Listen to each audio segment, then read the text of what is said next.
So in India, when you got married, they tied Mangalsutra to you. Mangalsutra means it's a sacred thread. If this is properly done, what it meant was, you create this thread in a certain way. If you have forgotten this, every year you're supposed to renew this Mangalsutra. You know this? Not being done anymore because it's a thick gold chain. It was supposed to be either raw cotton thread, prepared in a certain way, or raw silk thread, so that there is a whole science, there is a whole way of manipulating one's energies or using one's energies, which is a tantric way, where a certain nadi, you know what's a nadi? We've talked about this, the 72,000 nadis. Certain nadi from your system is taken, and a certain nadi from the betrothed one is taken, and the thread is prepared in a certain way, and it's tied to you. Now, the moment you have physical intimacy, it's not just the bodies that met, two people's energies become like this. Now you can't break it. If you break it, you will have to severely damage both the people, you have to tear them apart. This is how marriages were conducted.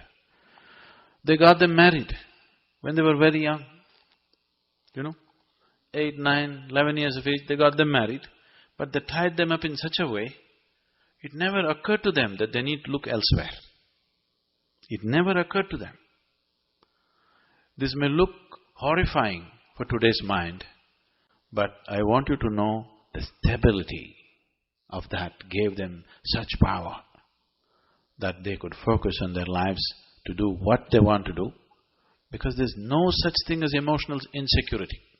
It is a new thing in India. There is simply no such thing as emotional insecurity because there is such a stable bonding. Not an idea ever occurs in people's mind, could my husband be doing something, could my wife be doing something else? Such a thing never occurs because they've been tied internally in a certain way. But that's become just an empty ritual now. Even now, some of the marriages that I've performed, we've done this to people, and the level of harmony in them is phenomenal. You can see how two people function as one, and what a power it is for two people to function just as one being, It's an enormous power. So, somewhere we thought 2 legs are not so stable, 4 legs are always more stable. So we tied up these two legs together. 2 legs are not a very… Why we shifted from a bicycle to a car? More stable. Though it takes more space, though it's more expensive, though it's more polluting, we chose a car to a bicycle because it's more stable. You don't have to balance all the time. That's why marriage. Otherwise, all the time you have to be balancing, all the time you have to be seeking something, all the time you have to feel insecure about your emotional connections with people around you, which won't leave much of you to focus on what you could do with your life.